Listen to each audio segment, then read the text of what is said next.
Have you ever noticed how some people seem to have an almost supernatural control over the environment around them?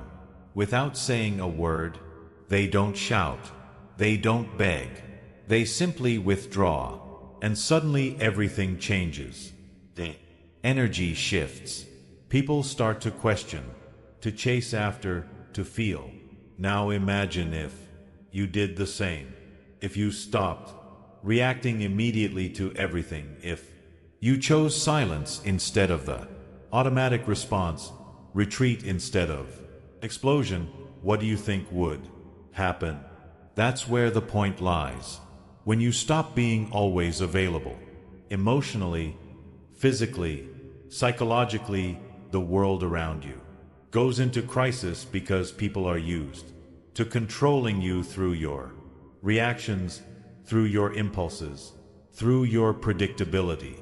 But the day you choose to withdraw, the game changes, and those who thought they knew, you realize they know absolutely nothing about you. Carl Jung said, everything that irritates us about others can lead us to a better understanding of ourselves.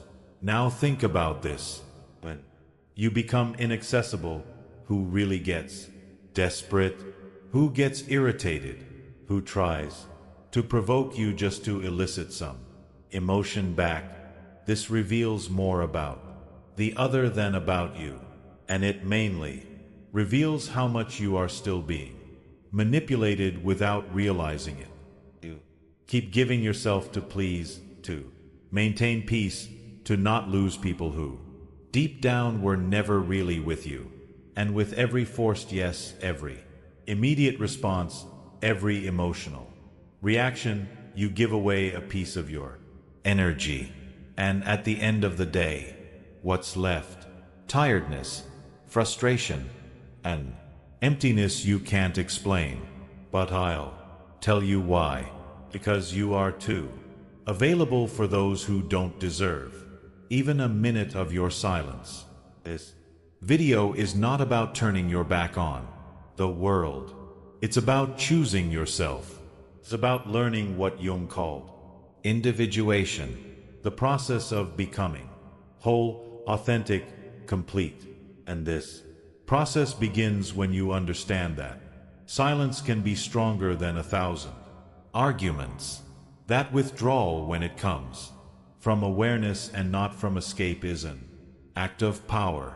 So I ask you now, looking into your eyes, how long will you continue to be controlled by the emotions of others? How long will you react like a puppet every time someone pokes your wound? Maybe it's time to cut those strings, to withdraw, to become a mystery. Because when you stop being available, everything changes. You have been taught to always be present, to respond quickly, to please, to say yes even when you wanted to say no. Since childhood, you have been conditioned to believe that your worth lies in how available you are to others. But here's a truth that perhaps no one has told you with this clarity. This excessive availability is not a virtue. It is a prison. And as long as you continue to think that you need to be accessible all the time, emotionally or otherwise, you will be manipulated, drained, and forgotten as soon as you are no longer useful. Do you know why? Because being always available makes you seem predictable, and everything that is predictable becomes a tool. People start to use you as an emotional emergency button. They press it when they want attention, relief, validation, and then put you back on the shelf. But you don't realize this because you are trapped in an illusion that being present for everyone will make someone be present for you. But it doesn't work that way. Carl Jung spoke about the persona, this mask we wear to be accepted, loved, recognized. And it is exactly this mask that keeps you overly available. You say it's okay when You are suffocating. You respond to messages immediately even when you are exhausted. You explain yourself, justify yourself, defend yourself as if you owe something to the world. But the truth is that the more you place yourself at the center of other stage, the more you disappear from your own. Being available all the time is a subtle form of self-abandonment. It is a disguised way of seeking approval, avoiding rejection, trying to control the image others have of you. But this control comes at a price. And the price is your peace. It is your vital energy being distributed as if it were infinite, when in fact it is limited, very limited. People who want you available all the time in fact do not want you. They want what you provide. Validation, company, distraction, emotional comfort. But when you change, when you set a boundary, when you refuse to react, those same people get irritated, accuse you, say, you are weird. It's not because you changed. It's because you stopped being functional for them. And here's the cruelest point. The more available you are, the less value others give you. Because what is too abundant becomes emotional rag. No one respects what they don't have to earn. No one. Impulsively, you are wasting psychic energy when you defend yourself against a criticism that didn't even deserve attention, when you respond to a provocation just to prove you are right, when you engage in useless discussions, when you try to please those who do not value you. You are spending your inner strength on what does not nourish you. And Jung was clear, that which you resist persists. The more you react, the more you bind yourself. People who live emotionally drained are not weak. They are misdirected. And do you know what happens to someone who lives exhausted? They become vulnerable. And when you are vulnerable, you become easy prey, manipulative, opportunistic, and emotionally needy. People can sense this. They notice that you do not know how to guard your energy, that you react to everything, that you're always trying to solve the world, and they take advantage of. Jung said that a healthy psyche is one that knows how to keep energy within the system. This means knowing how to say no without guilt, knowing how to remain silent without feeling cowardly, knowing how to observe before acting, because true power is not in reacting. It is in choosing when and how to act. And this is only possible when you know yourself well enough to recognize your own impulses. How many times have you lost sleep over an unresolved conversation? How many times have you spent hours ruminating on what you should have said, or trying to understand why someone treated you poorly? This is energy being drained without return. You are keeping alive ghosts that should have died long ago, and feeding dynamics that only exist because you insist on responding. Psychic energy is like a force field. When well guarded, it creates presence. You enter a room and command respect without saying a word. But when poorly managed, you become invisible, reactive, fragile, and the world has no mercy for those who give in easily. Therefore, start observing your own triggers. What makes you react automatically? What makes you lose your center? These are the exact points where your energy escapes, and that is where you need to work. Not to become cold or indifferent, but to be selective, to be sovereign over yourself. And here comes one of Jung's greatest revelations. When you conserve your energy, you break the projections that others place upon you. And that bothers a lot because now we are entering a dark territory, that of silent manipulation. In the next part, we will explore how opportunistic people feed off your energy and why your unavailability completely disarms these games. Get ready to look into the eyes of those who have always drained you without you realizing. You think you are in control. You believe your reactions are conscious choices, but the truth is darker. Most of your emotional responses are programmed, and those who understand this manipulate you easily. Opportunistic people don't need to raise their voices, threaten, or force situations. They just trigger the buttons you've left exposed and you react. Always. Carl Jung called this projection, the psychological mechanism through which people project onto others what they cannot see in themselves. But there is another side to this phenomenon that few notice. While others project onto you, you also become the receptacle for these images. And the more emotionally available you are, the more you become a blank canvas for these projections. You know, that friend who only reaches out when they are in crisis, that partner who always needs you to save the day, that person who praises you but only as long as you are useful to them. None of this is by chance.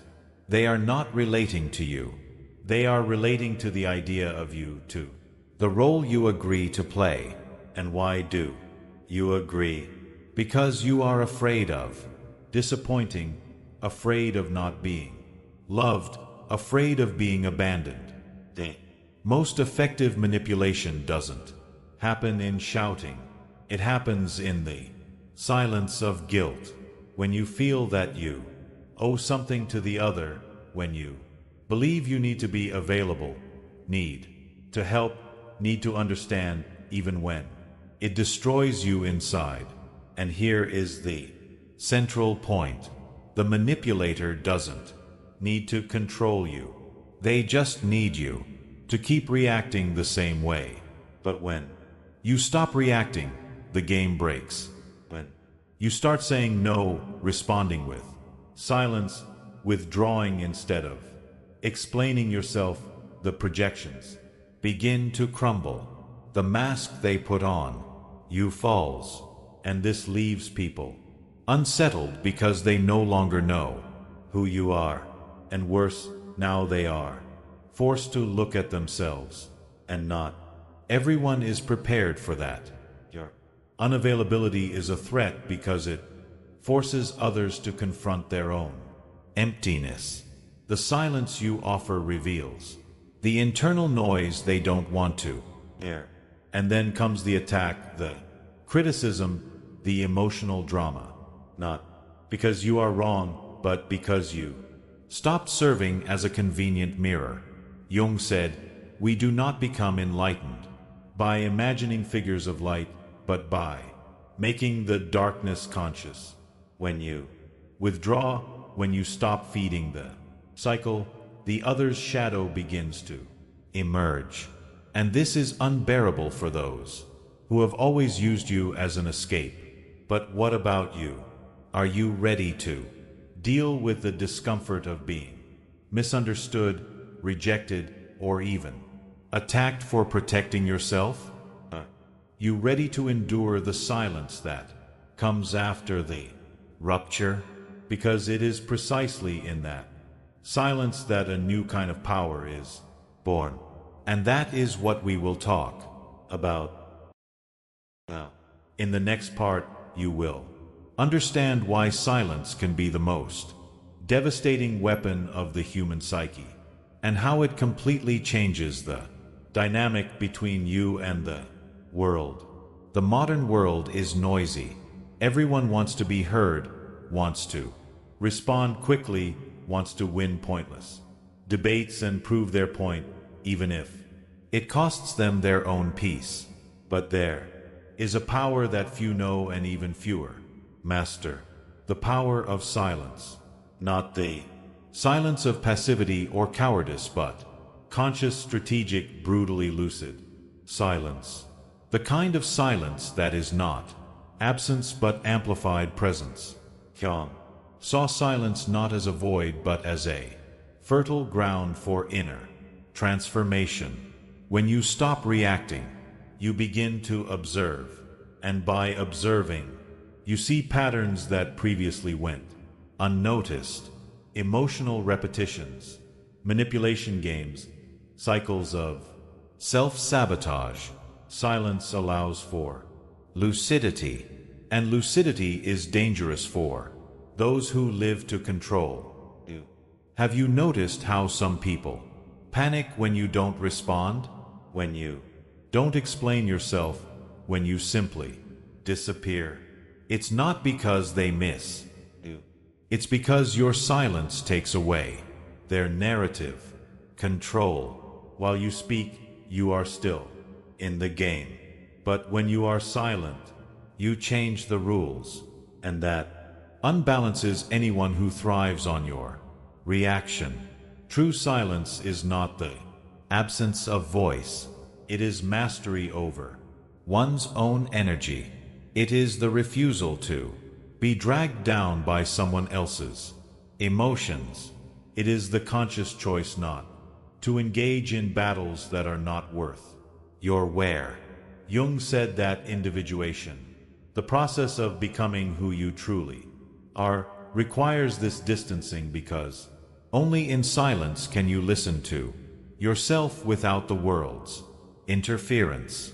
But don't be fooled. Silence has a price. It will distance you from people who only valued you for the role you played. It will make you incomprehensible to those who only saw you through their own projections. Will make you seem cold, distant, arrogant. But all of this is a reaction from those who never wanted to deal with your depth, only with your utility. And here is the hard truth. The more you mature, the more selective you become with your words, because you understand that each sentence is an energetic investment, and not everyone deserves access to your truth. Sometimes silence is not retreat, it is sovereignty. It is the language of those who no longer need to prove anything to anyone. Silence is uncomfortable because it forces the other to deal with their own thoughts, with their own internal noise. And this discomfort reveals more about them than any argument of yours could reveal. You don't need to explain your absence.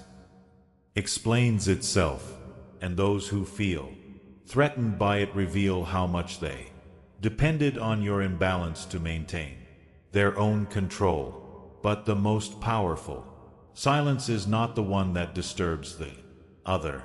It is the silence that reconstructs you from within. The silence that connects you to something beyond external approval. It is in this internal space, free from others' demands, that you begin to recover your vital energy, to reconnect with your essence.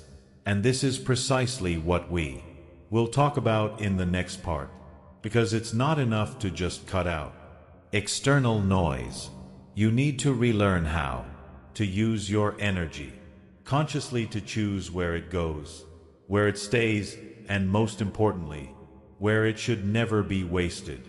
It's time to learn to be selective with your own soul. If you're in the process of reclaiming your energy and setting boundaries, you'll find real value in my book, Beyond the Shadow. It breaks down Jung's most important ideas and gives you tools to protect your energy, set boundaries, and reconnect with your true self. Link is in the pinned comment. It's no use understanding all of this intellectually if in practice you continue saying yes when you mean no, responding to messages that bother you, participating in empty conversations, and maintaining relationships that only exist out of inertia. Awareness without action is just another form of self-deception. True transformation begins when you firmly decide to become selective, and this requires emotional discipline. Conscious unavailability is not about being cold, arrogant, or indifferent. It's about no longer being accessible to anyone at any time for any reason. It's about taking control of your own energy, your own time, your own pace. And this starts with small actions. Not responding immediately, breathing before reacting, leaving a discussion before being dragged into chaos, turning off your phone without guilt, saying not today, saying I'm not interested, saying I won't get involved. But here's the most important part. You don't need to justify your absence. You don't need to explain your silence.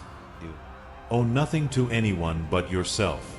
And this for many people is unforgivable, because when you refuse to explain yourself, you take away the other person's power to keep you within an emotional narrative where you are always the helpful, understanding, accessible one. Carl Jung understood that every process of individuation goes through isolation, but not an interference, where you rebuild your identity not based on the gaze of others, but from your own center. 1. To know a good thermometer for your evolution. Observe who starts to distance themselves from you when you become more reserved. Observe who tries to provoke you when you stop reacting. Observe who accuses you of having changed when you finally start to protect yourself. These are not signs that you are wrong. They are proof that you have begun to free yourself. Being unavailable is uncomfortable at first. You will feel guilty. You will think you are being selfish. You will hear that you are being too harsh, but this is part of the deconstruction process. You have spent your life being conditioned to put yourself second. It's natural that change causes discomfort, not only in you, but in everyone who benefited from your old version.